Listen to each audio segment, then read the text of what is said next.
Well, hello. Welcome to Spindle City Straight Talk. I'm Chip, And I'm CJ.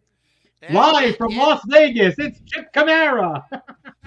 it is Monday in the Riv, and it's also Monday in Las Vegas, but it's also 7 o'clock in the morning. So, see how much I like this show. Before the conference, they give us a breakfast. I'm gonna have to miss breakfast to talk to you to be on Spindle City, but it's always better to be on Spindle City. So I guess a lot's already going on. Huh? I guess uh, Paulie backed out of the debate at a Lady of Light band, and I Yeah, guess Sam was threw a few barbs at him, and so we're rolling a little bit. yep. Before we get into all the issues that have happened in Fall River over this weekend, I want to extend my condolences to the family of Jane Fiore-Bigelow. Jane was a music teacher at Durfee High School for many, many years. She was a director of music over at Fall River Little Theater. She was very active in the arts community here in Fall River, and for a long time, I believe she worked diligently to keep it together. Um, she had some health issues. I remember, I believe she got a kidney transplant, which I was surprised at because it's so difficult to get a kidney transplant these days. But again, I want to extend my condolences to her family and friends, and rest in peace, Jane Fiore-Bigelow. Yep, yep. She was another person in Fall River who was very active in a lot of good things. Not we have a lot of people that are investing in a lot of bad things, but this is another person like Richard Urban, who we just lost recently, who was a behind the scenes person. A lot of people didn't know.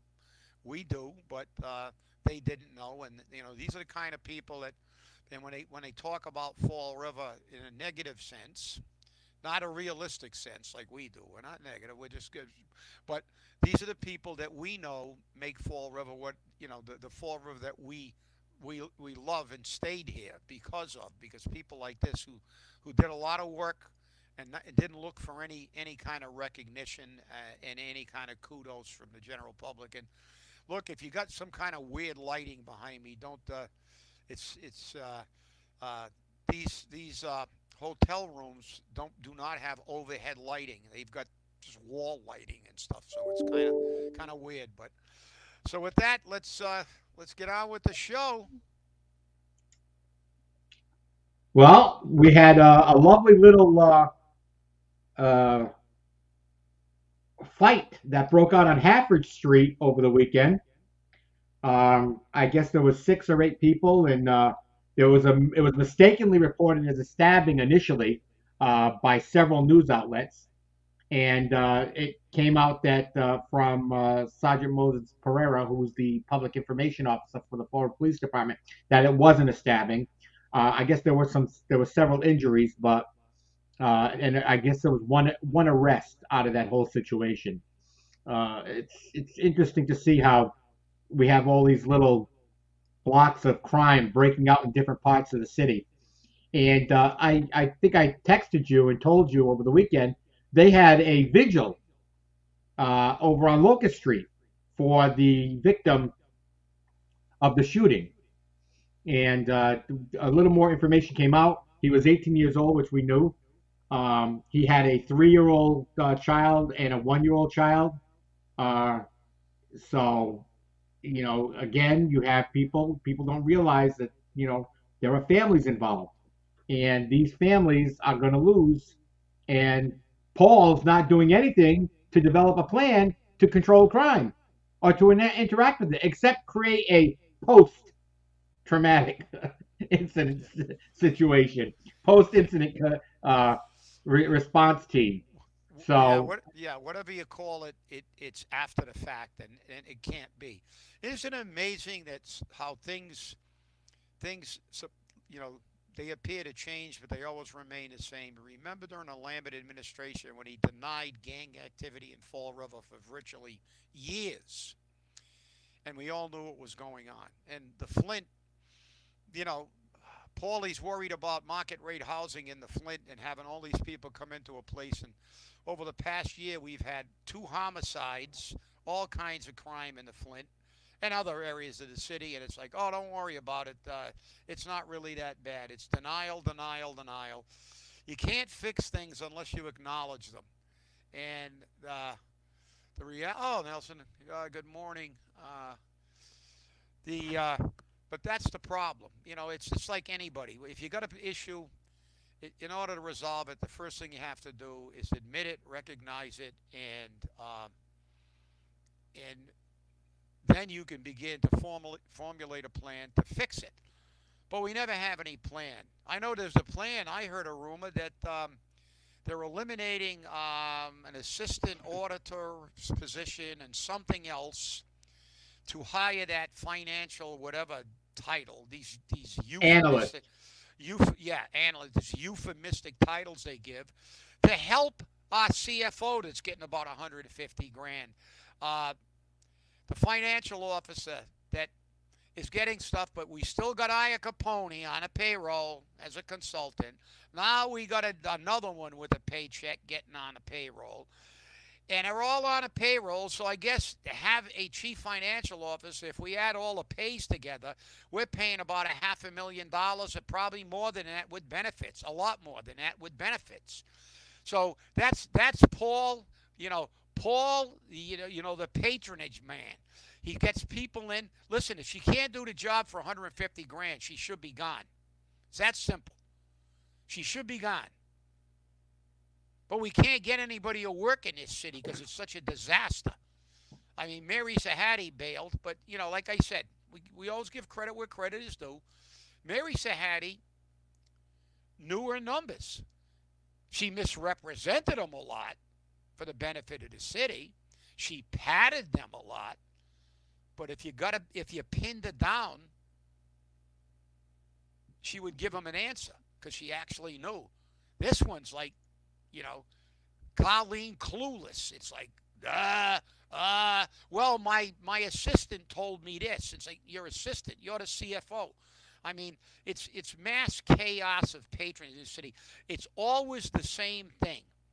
Give us more money so we can hire more people to do a job that you hired one person to do. And I get back to the superintendent of schools. Why does somebody making nearly $250,000 and over that with benefits need 6 assistant superintendents? You got principals to run the schools. You got vice principals in those schools. You got all kinds of people in this chain of command. And what's the first thing one of our school committee incumbents said? We want more money. How about using the money correctly? We're 336 this year in education. Last year we were 335th out of 300. We're number one in crime, and we're not number one in everyone. I found some. I showed it on the last show. We're number 2. We're number 4. We were number 7 a few years ago, but we're in the top 10, and that's a negative, not a positive. And it's also a negative to be in the bottom 20 or 15 for education. See, the important things are we're in the basement. We're like the Red Sox. And in the bad things, we win the World Series every time. We win the pennant. So back to you, CJ. The sad part about it is people believe the lies. They believe the misrepresentations. And if you remember, we spoke about this lovely card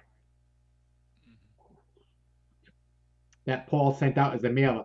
See that little red thumbtack? I think I mentioned it last time. I find it interesting that it's put right in his heart. I mean, I don't know. maybe it's a wish, but this card, it's not all lies, but it's not all truth. As you would call it, Chip, a lot of half-truths. Invested in new equipment and increased staffing for public safety. And like I said in my weekend flush, just look at Heavy Rescue 1 with a ladder strapped to the roof. That's just the way it's supposed to be. The one that really got me is combined public and private investments to increase affordable housing stock for all residents. That's the key in that. All residents. Has But nothing to do with you because you're a Fall River resident. You can't afford to live here. And so we're going to make more market rate housing so you can't afford to live here. Because remember, even Ken Fiola said that vouchers won't even help you support living in these market rate units. no, you're That's right. how much you care. No, you're right, CJ. And I don't believe, I believe most of the people know that Fall River's got a major crime problem. The people I speak to on the street, the people, of course, I live in the Flint, and I don't live that far away from Hafford Street. Uh, and remember, we had a murder a long time ago at the county in Quikasham. We've had two homicides this year. Um, in this neighborhood, and we have a lot of incidents. So, the people I talk to, my neighbors don't think it's a safe city. They don't believe it. The people you hear are the vocal political minority that's trying to push the narrative. Remember what Joseph Goebbels always used to say: if you tell a big enough lie often enough, people will believe it. But I do not believe the majority of people in Fall River believe this city is safe. And I know the majority of people in Fall River don't think even the public school system is safe. We've seen the problems. You don't think these gang members that were fighting on Hafford Street, some of them go to Durfee? We just had a brawl. We showed it at Durfee High School. You know, this is bullshit to the infinite power. They're just lying to you until after the election, and then just everybody's going to forget everything. We're going to do this and we're going to do that. We got the posting. Look, we got the state police in here on a regular basis. That's always a tip off. And then we got the police department saying, oh, everything's fine. Well, you call in the two state police officers that Maplewood said Fall River's, I believe, a hot zone or a high crime area. Why would the state police lie about that? You said your office's figures were confused, which I find it hard to believe because you're sending people to neighborhoods without proper statistics. And I mean, that's crazy. Look, this is a cover up for an election. Put a band aid on it. Let's say everything's fine, everything's going to go well. But all the subtle little things they're doing, pushing the diamond back a year. Why do you think they're pushing diamond back a year? They don't want it. They don't want that to bite us in the next budget because we're in deep trouble financially. When the ARPA money goes away, when we get hit with all these new jobs, when we get all this stuff, yeah, I know the friend that wanted a better coffee milk and a hot dog. I told you I don't drink coffee milk, but I'll tell you what. I'm a betting man, and I'll tell you what I'll do. Uh, I'll take the bet, but I'm gonna have you got to give me odds because I'm on an underdog. You think Paulie's going to roll in, and based on the way the campaigns are running, I don't see a lot of action during this entire campaign season. So I'm going to bet on the underdog, but you got to give me odds. You know, if I win, you got to buy me two hot dogs and a soda, not one. I got 2-to-1 odds on that one. So you bet, and then I'll make another bet with you that in about 4 years, this city will be on the verge of receivership because when we see the budget that's produced by whoever is the mayor, that's why Paulie's getting out of here if he gets elected, like there's flames coming out of his ass after the third term because he knows this city's going to tank. I will bet you that we are on the verge of receivership, that we're going to have a massive deficit that made the deficit that Flanagan had look like it was chump change. Because when we have a budget that we have to pay all these jobs that Paul made and used ARPA money, and we have the Durfee debt, and we have the Diamond debt. Remember what they said before they got this ARPA money. We got it in writing. Back with the trash pickup fee. Paul said that himself. And then his CFO, who actually knew her numbers, Mary Sahadi, and we have it in writing. And if Nelson's got it, he can, I know we got it. She said purple bags, permanent, permanent, not permanent cuts in fire and police. And I wonder if the police union saw that document before they endorsed Paulie. But he gave him a big pay raise, so he kind of bought him off. But I guess they weren't paying attention at that meeting before the opera money. So what do you think's going to happen when they got this massive pay raise and the opera money that's funding everything now is gone, and we got all this other debt? We're in so much trouble. It's incredible. Permanent cuts in fire and police, and they're going to want a 2.5 override. So we're going to have an override on Durfee, a $6 million debt on Diamond, and they're going to ask you to go override 2.5 again and make permanent cuts in public safety. Everybody forgot about that, and they're covering that up. But we got it. We got it. It's in writing. So, hey, I'll make that bet with you. And by the way, it's got to be at I forgot what they call it. Nick's on the go, Nick's 2. The one in the south end, the parking's it's easy to park up there. Nick's downtown. Nick's downtown is too hard to get a parking place. The I do it downtown. at TNT. They're more expensive and they taste better. Isn't that in Somerset? Yes, it is. Oh yes. No, we gotta. No, we're betting on Fall River. We gotta go to a Fall River place. So Okay. All right. All right. I'll give you that.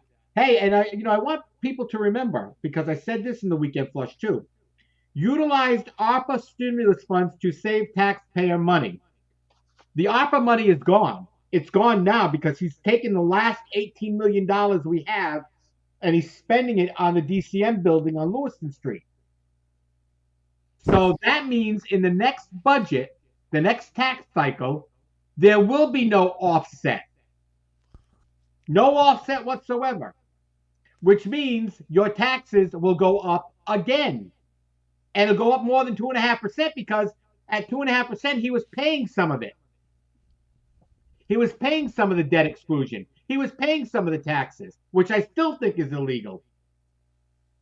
But now that that money's gone, you're going to have to pay it, whether it be Paul who gets elected or it's Sam Sutter who gets elected. No matter who gets elected, they're not going to have that money to offset the taxes. They're not going to. And remember, the letter Paul sent to the city council insinuated that he may have to lay off firefighters because they're not doing the work. He said they're not answering all the calls. And that's why they don't deserve a pay raise. And that's wrong. That's just wrong. yeah, it is. But listen, the reality is that it is not. Uh, all you've done is defer your taxes, but it's worse than just deferring your taxes because look, if you got a bill and you hit a scratch ticket and you go, wow, I made $500 on a scratch ticket. Wow, I can pay this bill and I can just keep this money and get a little extra, or I can pay a bill with it, and that'll be remain in my, you know, account or whatever. It's a one-time deal, but that bill's coming back. But it's worse with this. You don't understand because this bill that he gave you is an ever escalating bill. What you got for your tax bill this year is not your real tax bill because he deferred it with that APA money, one-time money, two-time money, a couple of years to spread it over, but that it's gone. But your tax rate is not what you paid. It's more. And now next year when you get 2.5, it's not going to be 2.5 of what you paid. It's going to be 2.5 of the sum total of your taxes because that was your real property tax. He's lying to you. This is a political con. It had nothing to do with easing your tax burden. It had to do with Paul making it a little less so you wouldn't get really pissed off. We have a lot of people pissed off about how much their taxes went up, but it actually went up more than what you're complaining about. And this is the duplicitous Paul. Oh, let's give everybody money. and pretend. See how good you got it? We're giving you money. And people were not happy with the tax increase now, but it was cushioned. It's like your pay raises. It's like his staff's pay raises that he gave illegally. Every single pay raise since he illegally gave his chief of staff and all the other employees in, that the city council denied their pay raises, and it was an illegal increase.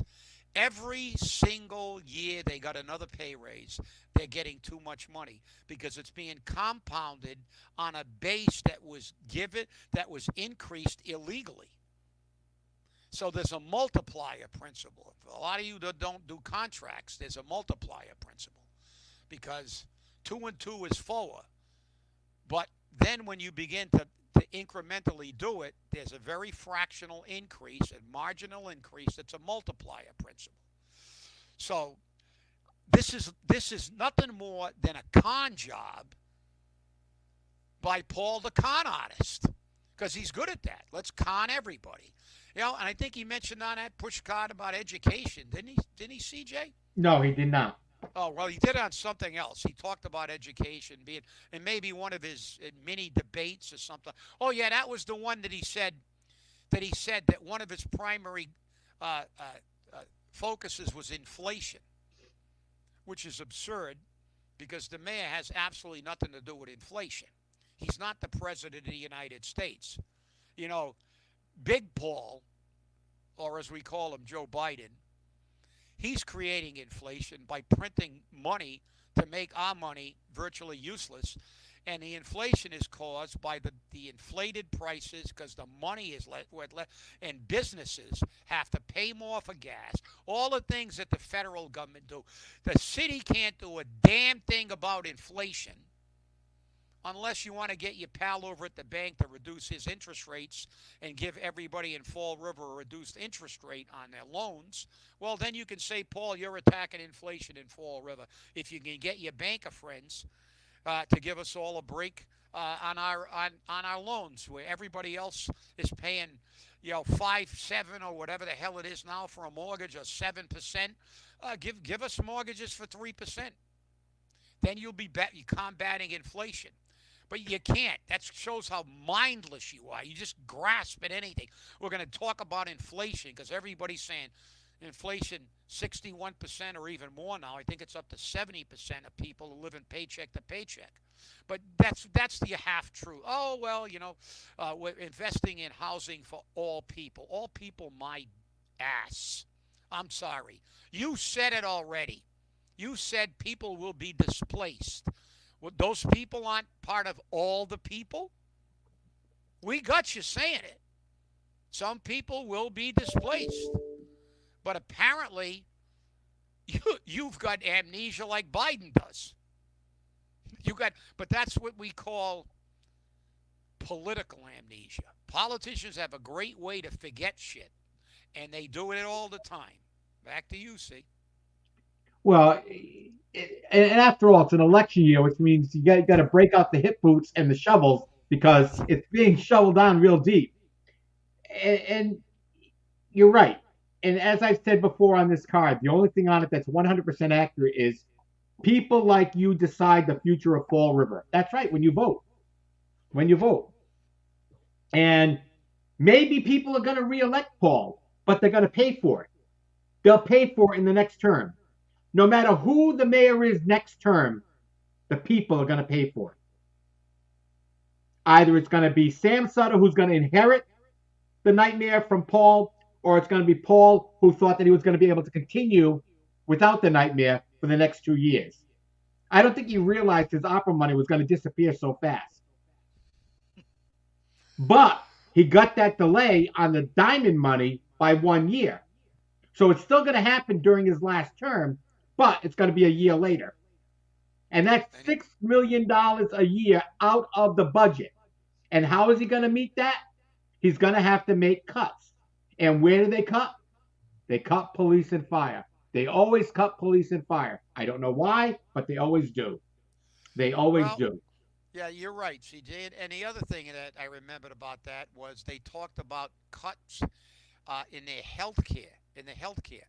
Now, you explain to me how we want to cut health care when they've gotten $13 million in the last 4 fiscal years in extra cash. That's the only thing in this city that runs under budget continuously and has forever. And they make money off it, but he wants to gouge more. So you know what that means, all you guys that endorse Paul Coogan? He's not only going to make permanent cuts in police and fire. He's going to screw your health care. He's going to try to make you pay more in copays, pay more for your prescription drugs. And we don't need to pay that. And then now you'll see them all be going crazy when that happens and they try to dump a health care that this people all over the state are trying to do what we've done to save that money in health care. I was on a conference call with the HR director, Nick, with about, 21 communities that were asking us how we managed to run under budget all the time because of the Canadian drug plans and all the other innovative things that the PEC has done. But that thief wants to keep spending money, and he's going to take it out of your health care, which is the only thing in the damn city that they're making money on. Every other department is running up, more pay raises, more everything. And listen, look, when you talked about that, I just thought about the irony of this. Sutter took over in midterm, and it cost him the election.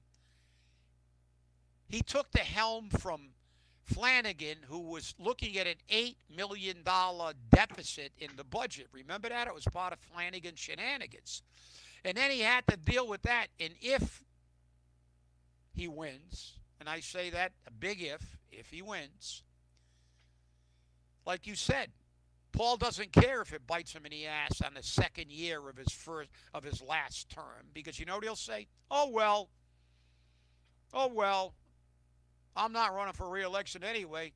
See you later, Fall River. I'm going back to Somerset or Florida or wherever the hell I'm going with the $750,000 I've made in salary over the past 3 terms. And see you later, bye. I don't care. I never really cared about Fall River. I only came back to run for office and make all my friends and myself rich, and that's the way it is. And the thing is, they are going to mess with your health care. And I'm gonna bring that paper to the next PEC meeting to show everybody, to remind them. He's coming after you, and he's coming after your health care, even though there's no reason to try it. Our health care is not over budget. It's not a burden on this city. It's an asset. $13 million in the last 4 fiscal years isn't enough. Paul wants to steal everybody's money. The taxpayers, the city employees, he's going to drain you dry with your benefits. You're going to lose. He's going to come after your health care. You can take that to the bank, but don't take it to certain banks. Always interesting. Always interesting. Well, and Paul right now is claiming that he built up the stabilization account to, what is it, $8 million or whatever it is right now, and he claims he did that. If I remember correctly, when Jazel left office, we had that in stabilization. Yeah. He claims that the stabilization account was only at $500,000. Well, I think he's confusing when Kathy Ann Veris said we had $500,000 in their health care account, and we had like $8 million in ours because they just blow it. That's what they do. That's why they're going to come after our health care again. They've made $13 million. It was $17 million total, but we got some of that. Our trust fund is up $8 or $9 million. But he wants to grab more money because what they do is they never leave it in an account, let it collect interest like we do, let it stay there. So they just take that money, siphon it off, and pay all their bills. And this is the problem. The problem is, go back to my pal Milton Friedman. What did he say? If you give the government the Sahara Desert, they'll run out of sand in 5 years. They never stop taking. You got to get somebody in there that will tighten the belt and begin to get rid of all this. Look, like I said, You had Mary Sahadi. She earned her money. I didn't agree with a lot of her numbers, but guess what? She at least knew the numbers. Now we got this one from out of town who needs a consultant, and now they created a whole new position. But how does he funding it now? Because we're running out of money. He eliminated a couple of other positions. I mean, look, this guy's a train wreck. He never ran anything in his life. He couldn't run a one man parade. And this is what we got. We got and people will be sorry, but you're right. He said it on that palm card. Yep, he We did. control this, and if we don't get out to vote, well, we always vote. But I mean, if you don't get out to vote, the people, um, you're going to suffer the consequences, and they are going to be dire. And I'm not gonna paint some rose-colored picture like if you elect Sam Sutter or even the other guy who, I mean, I don't even think he had a campaign word. Nobody's heard a word. I don't know if he's still even uh, around. But the fact is that it doesn't matter who's the mayor. At the end of the next term, Fall River, like I said, and I'll bet you we're in deep shit. I'll bet you that I will bet, my man, but this time I'm going to make it a big bet. We're going to go to Nick's. We're going to get the two hot dog, bag of chips, and soda special. That'll be the bet on that one. So, There you uh, go. all Well, I right. want to thank you all for watching. And remember, stay safe, stay angry, and hold your politicians accountable. We'll see you on Wednesday. Have a great time in Vegas, Chip. See you later. Thank you.